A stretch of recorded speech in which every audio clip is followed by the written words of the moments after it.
شروع اللہ کا نام سے جو بڑا مہربان اور نہایت رحم کرنے والا ہے۔ ناظرین گرامی، آج کی اس ویڈیو میں ہم حضرت عمر فاروق رضی اللہ تعالیٰ عنہ اور ان کے غلام جن کا نام یرکا تھا، اس کے بارے میں بات کریں گے۔ حضرت عمر فاروق رضی اللہ تعالیٰ عنہ کے غلام یرکا نے حضرت عمر فاروق رضی اللہ تعالیٰ عنہ کی حوائش کے لیے 16 میل گھوڑے کو کیوں دوڑایا؟ پیارے دوستو، 22 لاکھ مربع میل کا حکمران زمین پر گھنٹوں کے بال پڑے ہے اور گھوڑے سے کہتا ہے کہ قیامت کے دن اللہ کے ہاں میری شکایت نہ کرنا، اور پوٹ پوٹ کر روتے ہیں کہ یرکا قیامت کے دن میرا جیسا کمزور آدمی اللہ کے حضور کیا جواب دے گا۔ ناظرین گرامی، حضرت عمر فاروق رضی اللہ تعالیٰ عنہ کے بارے میں حضور اکرم صلی اللہ علیہ وآلہ وسلم نے ارشاد فرمایا کہ لوگو، جب بھی نیک لوگوں کا ذکر کرو تو میری عمر کا ذکر لازمی کرنا۔ لوگو، یہ عمر ہے جس راستے سے عمر گزرتا ہے شیطان راستہ چھوڑ دیتا ہے۔ یہ عمر ہے، اگر میرے بعد کوئی نبی ہوتا تو عمر ہوتا۔ ناظرین گرامی، حضرت عمر فاروق رضی اللہ تعالیٰ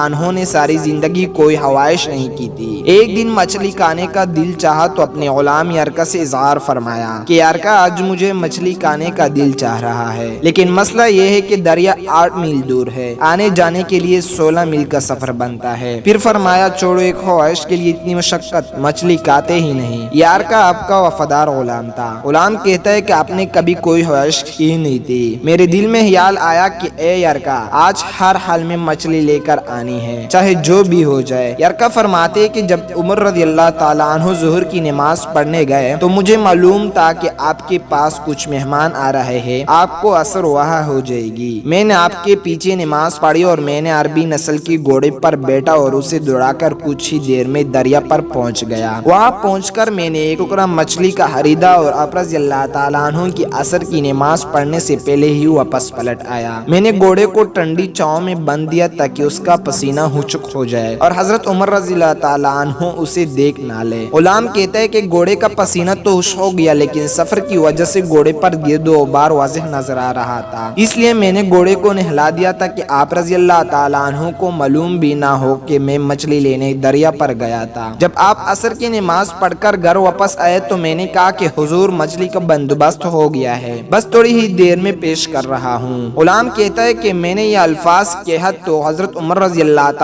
فاروق رضی اللہ تعالیٰ عنہ فوراً اٹھے اور گھوڑے کے پاس چلے گئے۔ گھوڑے کی پشت پہ ہاتھ پھیرا، اس کی ٹانگوں پر ہاتھ پھیرا، پھر گھوڑے کی کانوں پر ہاتھ پھیرا اور کان پکڑ کر فرمایا کہ یرکا، تو نے سارا گھوڑا دھویا لیکن گھوڑے کی کانوں کو دھونا تجھے یاد ہی نہیں رہا، یہاں پانی ڈالنا بھی بھول گیا۔ حضرت عمر فاروق رضی اللہ تعالیٰ عنہ گھٹنوں پر بیل زمین پر بیٹھ کر روئے اور فرمانے لگے، اے یرکا، تیری وفا پہ مجھے کوئی شک نہیں، میں زیادہ نیک پرہیزگار آدمی نہیں ہوں، میں تو دعائیں مانگتا ہوں کہ اللہ میری گناہ اور میری نیکیاں برابر فرما دے اور مجھے معافی مل جائے۔ یرکا، ایک بات تو بتا کہ اگر یہ گھوڑا قیامت کے دن اللہ تبارک و تعالیٰ کی برگاہ میں میری شکایت کر دے کہ یا اللہ، عمر نے مجھے اپنی ایک خواہش پوری کرنے کے لیے 16 میل دوڑایا تھا، اے اللہ، میں جانور تھا، بے زبان تھا، 16 میل کا سفر ایک خواہش پوری کرنے کے لیے، یرکا بتا، میرے جیسا کمزور آدمی اللہ تبارک و تعالیٰ کے ہاں کیا جواب دے گا؟ یرکا، جاؤ، یہ مچھلیاں لے کر مدینہ میں غریبوں میں تقسیم کر دو اور ان سے کہنا کہ تیری اور عمر کی مغفرت کی دعا کرے۔ روایات میں آتا ہے کہ اس جواب پر یرکا اتنا روئے کہ وہ اپنی والد کے انتقال پر بھی نہیں روئے تھے۔ اللہ تبارک و تعالیٰ سے دعا ہے کہ اللہ پاک ہمیں نیک عمل کرنے کی توفیق عطا فرمائے، آمین